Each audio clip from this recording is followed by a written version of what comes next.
Hey, Eddie, it's amazing. You're a machine. Do you ever stop? I mean, I heard a story that you knocked on 1,000 doors to get started in the real estate business. Is that true? It's absolutely true. Yeah, my broker actually, he was the one that kind of back in his day, he started that way and he told me that'd be a great way to really just get to know the business. And yeah, I mean, it's not something I utilize now, but that's how I actually made my first single family house sale. And I think it, especially for real estate being what it is from a persistent side of things and really just cultivating that desire, it was instrumental. It was instrumental. I didn't think anybody did that. I started that over 40 years ago, and I was told to do it, and I did it. I didn't think anybody did that anymore. It says a lot about you. You've been in the industry for like 3 years, but yet you've become so successful at it. What's the reason? I mean, what are you doing to make yourself so successful? I think, number one, I have to give it to mentors, people like yourself, my broker, that have really lifted me up and trained me well. But from my perspective, the relationship is the biggest thing. The in-person side of things, obviously we live in a digital world and I still believe in that. I think that's part of it. But my business principles, integrity, honesty, no matter the result, customer service, I think it's really slipping and I base my business off that daily. And then consistency, to your point. I show up every day. My business is 24/8 and never stops. But I say all that. I love it. I've got a great desire for it. I love to compete. And this is kind of my sport. And when my clients win, I win. That's what I love about it. Well, it's amazing. I mean, you got such a large database already. I mean, how have you accumulated so many contacts? Yeah, I'm everywhere. And I'm fortunate again that people have invited me, right? People have let me into these different groups and clubs and I really believe again in still the human spirit, the obviously the human spirit, but the human touch. And I think again, nowadays, a lot of people are kind of turning away from that and it's all digital, but I belong to a number of groups. My faith community is certainly part of it, my friends, but being there and making it about the relationship is everything. And then I think the money just comes. Well, I know you've embraced social media. Everybody says, that's really key. Sure. But yet, you said you don't emphasize it. You more on the people side. I mean, is that true? And absolutely, yeah. I mean, again, you see individuals and good for them. I hope I have 30,000 followers one day, but I don't currently, right? And what's worked for me is really cultivating the real relationships, sitting down like this and really building trust. I think that trust and genuine spirit, people pick up on that and they see that and they understand that.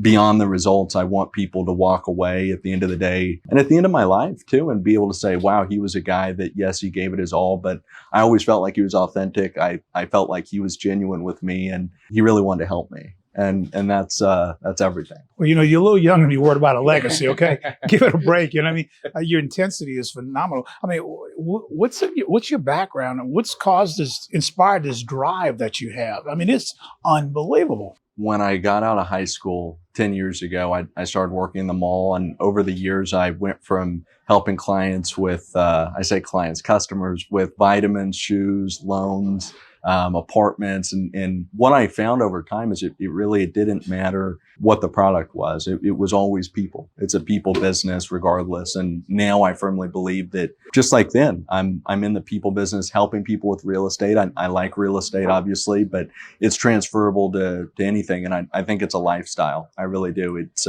focused on helping people solve problems. Well, I know majority of your business is residential, but I just noticed recently you've done a few commercial transactions. Are you trying to bridge into commercial? I mean, where's your focus? I think really, Myrna, that's a great question. It's kind of just happened. I definitely started on the residential side. My broker and our company was founded on the residential side. I've been very fortunate that a number of our clients that we've helped successfully close residential transactions have opened up to the commercial side and had opportunities that we've been able to successfully help them with as well. So I think the short answer is we are willing to, and I'm willing to help anybody that has a need and get it done. Eddie, when people choose to do business with you, what can they expect from you? I would say again, I mean, I live by the business principles: integrity, customer service, and consistency. And integrity is honesty, no matter the result. As long as it's best for the client. The customer service, again, I think that's easy to say, but I think it's really looked over nowadays. And what I mean by that is, regardless of the hour or time, my phone is on 24/8 for my clients, and they recognize that and they know that. And, work-life balance, everything nowadays, I'm not sure how that would fit in, but it's a reality. It works for me, my clients, or my friends, or my family. And I would answer the phone for my friend or family member at any hour of the day.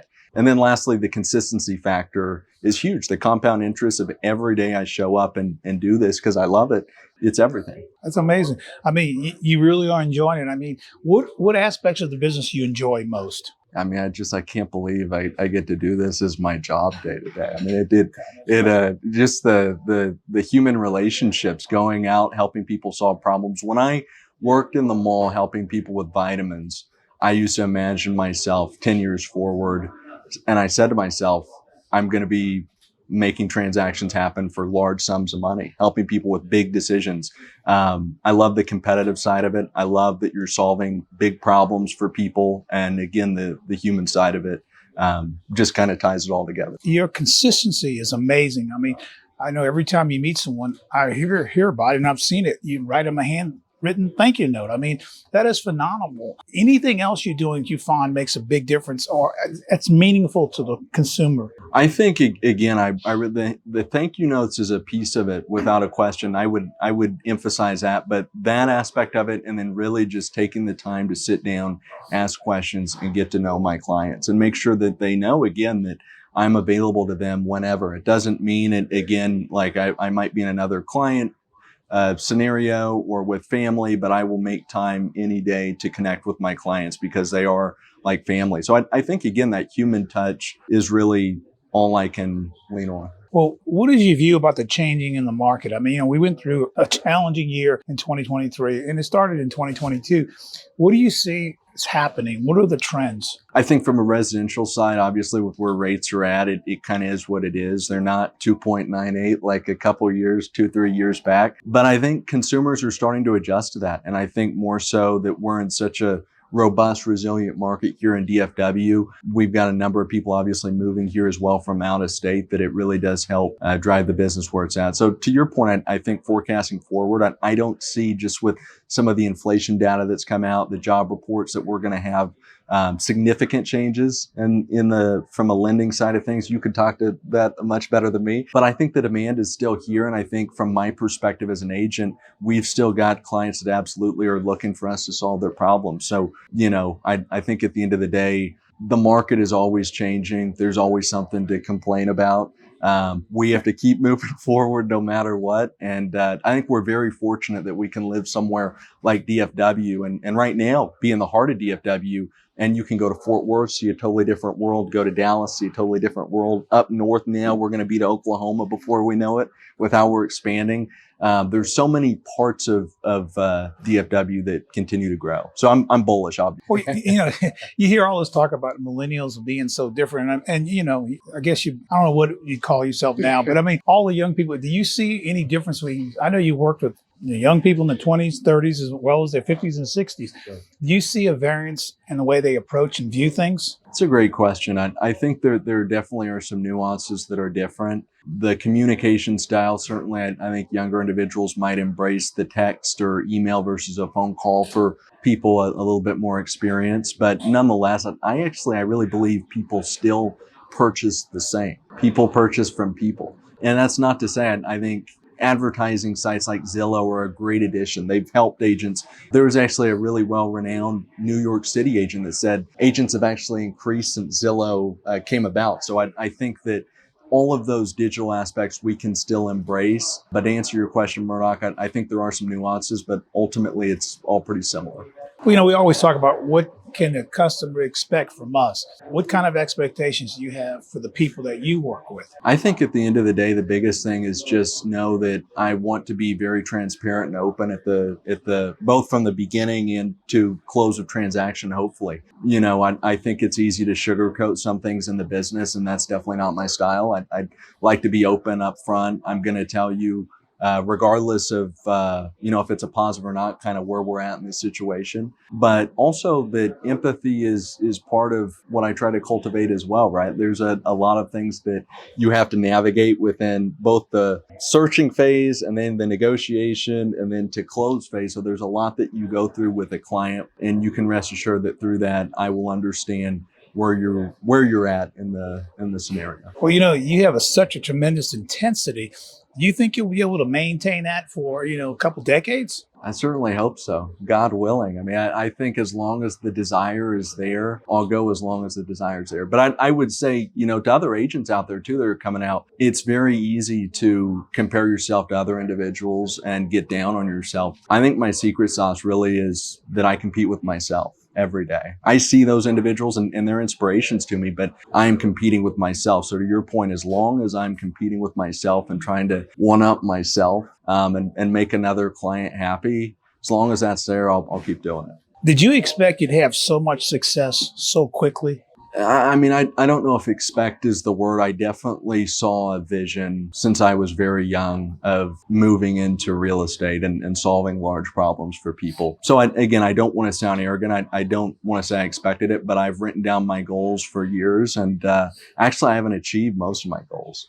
So I've still got a long ways to go. But I would say right now I'm very content where I'm at, but I'm not satisfied. And yeah, I think it feels about right, but there's a long way to go. There's people that are helping a lot more people than me. Well, what advice would you give to people at your age, starting a career or thinking about entering a new career, based on what you've done, hard work? What would you tell them? I'd say clarity is everything. When I left my last job with a private equity, I wasn't happy. I was making a lot of money and I was beaten down. And that's when I realized I kind of had the epiphany moment for me that got the dream job that I thought I wanted, and it wasn't really what I wanted. So get clarity on the type of lifestyle you want to live, the values you want to have both personally and professionally, and lead with that. And that's why I think that I'm so confident the foundation I built, because it's very real. It's very authentic. I mean, this is me. I love it. But again, to young people, I think what I would say again is compete with yourself. There's too much, especially nowadays, social media. You can go on and see a million agents or whatever your profession is, and it's easy to get down on yourself. Compete with yourself, track daily, plan your day the night before. And as another secret I use is I track my activity every day. So I track my calls, my emails sent, my visits, my appointments, stuff like this. That really holds you accountable. And from a data side of things, you can look back at the last month and you might have felt like you had a good month, but those numbers don't lie. Well, you seem to always be on top of the market. When I talk to you, just, the pricing trends, just so many things. What are your secrets to be able to stay on top of and always have that pulse on the market? What are you doing? Again, I think that's kind of a habit thing. And there's a number of books, whether it be Atomic Habits or High Performance Habits by Brendon Burchard. I'm a serial learner. I love to learn. It's when I'm not here. And again, that's another thing is, to your point with when do I do it? My faith, my family and friends and my clients are the only things that matter. I don't think many people have their priorities that minimal, or that's kind of all I do. So to your point, I mean, I have a habit of every day I'm looking at the market. I'm doing it every single day. So I think just the compound interest of being in it every day is kind of how it's happened. It's obvious you have this intensity and this drive and, and the people side of it. So, I mean, I think that's all. I mean, that's all people need. I mean, that's why you're successful. If somebody hires you, they know they're going to get the job done right. And, you're probably your worst critic. Yeah, I definitely my worst no critic. Yeah, I absolutely my worst critic for sure. Well, things change. And maturity, you learn to accept things a lot more and ease up, and you'll be successful. It won't matter. You can see it. Done a great job. It's a pleasure watching you. The first time you reached out to me, I was pretty starstruck. So still even driving here thinking that I got to spend time with you and obviously you guys too. I mean, I'm very humbled. I'm humbled too, because that's an exaggeration there, but that's okay. You make an old man feel good. Always. The sales stuff that we talked about the first time, I bragged to everyone about you that you sat with me for 3 hours at our first lunch. It was boring. No, I'm just kidding. I enjoyed every minute. You would just, it's good to see young people like you, that you're willing to work hard. I love it. You really do. I have to compliment you. You work hard. I don't know, not many look, anybody that's going to knock on 1,000 doors today, that's remarkable. Thank you. You probably one of 5 in the United States. I'd like to meet. That's probably an exaggeration. I'd take a long time to figure those other 4. Yeah.